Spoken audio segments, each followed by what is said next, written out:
पर वो बच्चे भी हैं वो जिनकी अभी अभी शादी हुई है, वहां वो भी हैं जिनकी शादियां हो गई हैं और वो बड़े हो गए हैं, यहां वो भी हैं जिनके बेटों की शादियां हुई हैं, यहां वो भी हैं जिनकी बेटियों की शादियां हुई हैं। अब रूल सबके लिए एक है। परमेश्वर की मर्जी क्या है, उसने एक सिस्टम बनाया। अब जब मूसा परमेश्वर ने खड़ा किया, तो मूसा ने जब एक अन्य जाति औरत के साथ शादी की तो लोग उसके कुड़कुड़ाने लगे। तो परमेश्वर ने उसकी बहन को बुलाया, उसने कहा हाँ तू भी नबिया है, पर तुझे मालूम नहीं मूसा को मैंने हेड ठहराया है और तुझे जज करने का अधिकार नहीं दिया, इसलिए अब तू कोड़ी रहेगी। और उसे कोड़ हुआ। परमेश्वर ने कहा बात ये नहीं है, बात ये है कि तू मेरी मैनेजमेंट के खिलाफ, बात मूसा की नहीं है, बात चुनाव की है। बात ये नहीं है कि परमेश्वर ने क्या किया, परमेश्वर ने क्या किया है, बात ये वो क्या चाहता है, बात ये है। बात ये नहीं है कि उसने कहा औरत आदमी के अधीन रहेगी, कि मैं क्यों अधीन रहूं, बात ये नहीं। अब वो ये भी कर सकता था कि आदमी औरत के अधीन रहेगा, ये तो उसकी बात है ना, ये तो उसने किया है ना। तो किसी ना तो किसी को एक दूसरे के अधीन रहना था, क्योंकि घर में लीडर एक ही होता है, इंजन का डब्बा एक ही होता है। कभी इंजन के दो डब्बे देखे कभी इंजन के दो डब्बे, कि दो इंजन के साथ चल रहा है, पीछे डब्बे चल रहे हैं, दो इंजन चल रहे हैं, ऐसा देखा है कभी? इंजन एक ही होगा।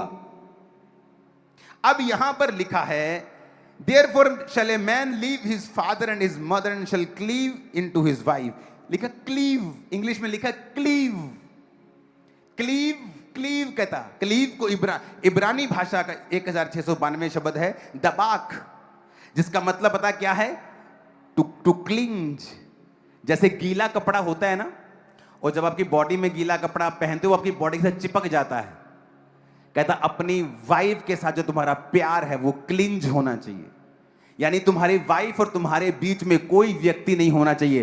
तेरी मां भी नहीं, तेरा बाप भी नहीं, तेरा भाई भी नहीं, तेरा परिवार भी नहीं। और ये रियल प्लान है परमेश्वर का।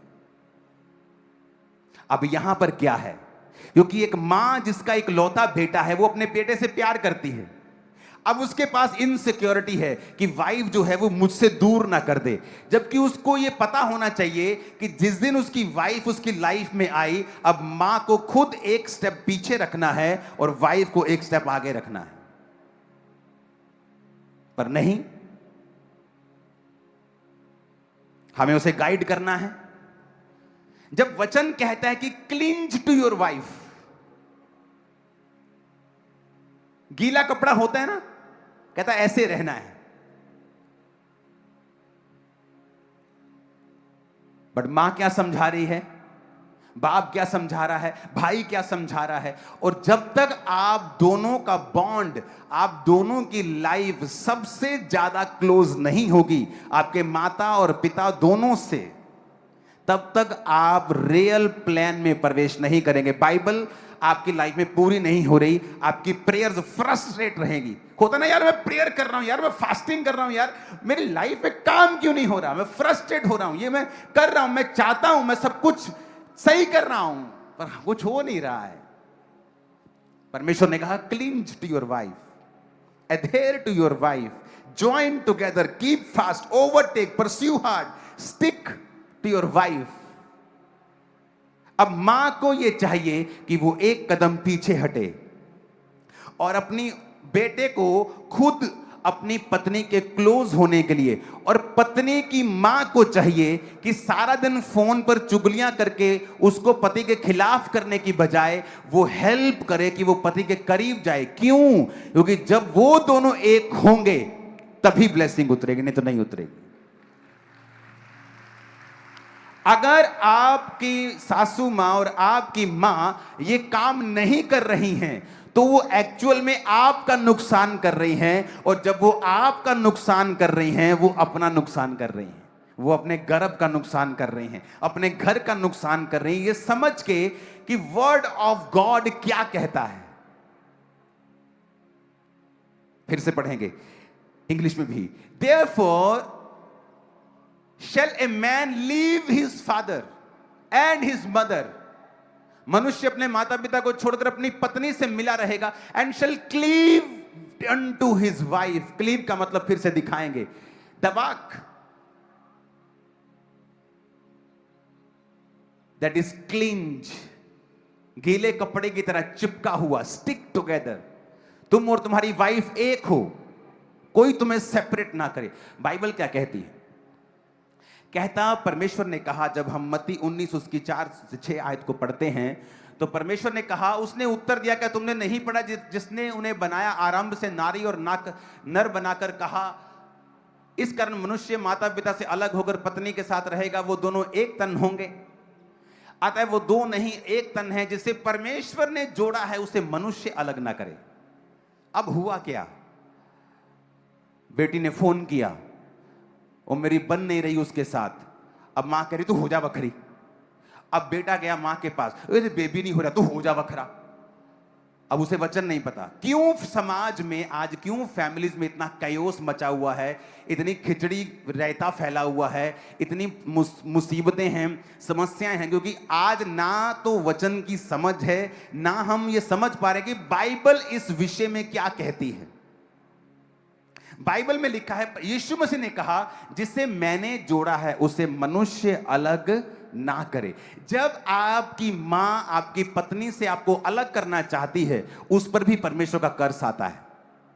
जब आपकी सासू मां आपकी पत्नी को आपसे अलग करना चाहती है, उस पर भी परमेश्वर का श्राप आता है। आपको नहीं पता, क्योंकि यीशु ने कहा, जिससे मैंने जोड़ा है उससे तुम अलग, मनुष्य अलग ना करे। अगर आपके पति ने आपको मारा है, कुछ देर के लिए अलग हो जाएं, ताकि वो आपको नुकसान ना पहुंचा सके। पर इसके कारण आप उससे डाइवोर्स नहीं ले सकते हैं। डाइवोर्स लेने का एक ही रीजन है बाइबल में, अगर आपका पार्टनर किसी दूसरे के साथ चला जाए, गलत काम करे, व्यभिचारी बन जाए, तो ही आप अपने पार्टनर को त्याग सकते हैं। और अगर आपकी माता को या पिता को या भाई को नहीं पता है, और वो छोटी छोटी बात पर आपकी पत्नी के खिलाफ आपके दिमाग में चीजें भर रहे हैं, आपके पति के खिलाफ आपके दिमाग में चीजें भर रहे हैं, वो भी वचन को तोड़ रहे हैं और उन पर भी कर्स आ रहा है, और आप भी समझ नहीं पा रहे हैं कि मुझे क्या करना है, मैं अपनी जिंदगी में कामयाब कैसे हूं।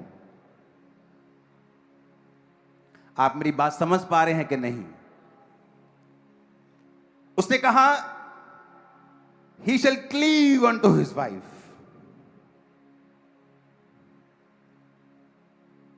अब हमें समझना होगा इन बातों को।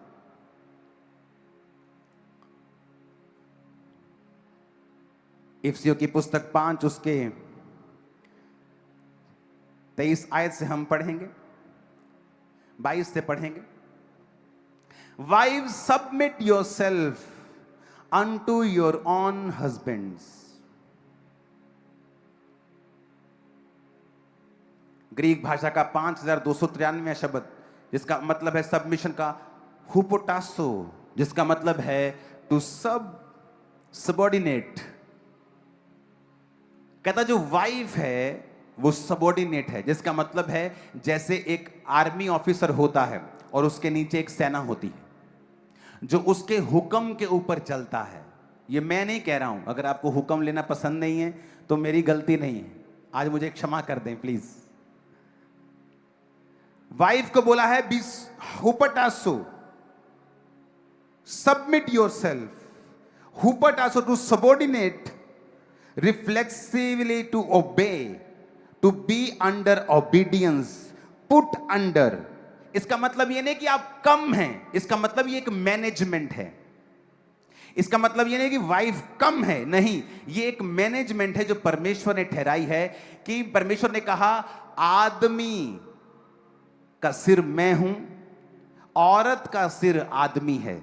आदमी मेरे अधीन रहे, औरत आदमी के अधीन रहे। मैंने घर टूटते देखे हैं।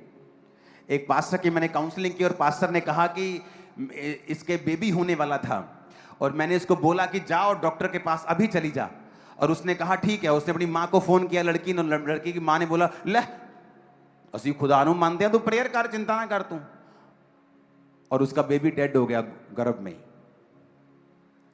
और जब वो मुझसे मिली, मैंने उसको कहा कि जब आदमी की जुबान खुदा की जुबान है तेरे लिए, लोगों के लिए क्या है छोड़ दे, पर तेरे लिए वो गॉड की वॉइस थी, क्योंकि तुझे सबऑर्डिनेट, वचन कहता है हुपोटासो मींस टू बी सबऑर्डिनेट, तुझे उसके, देखो कैसे मर्द तालियां बजा रहे हैं, तुम्हारी बारी भी आने वाली, चिंता मत करो।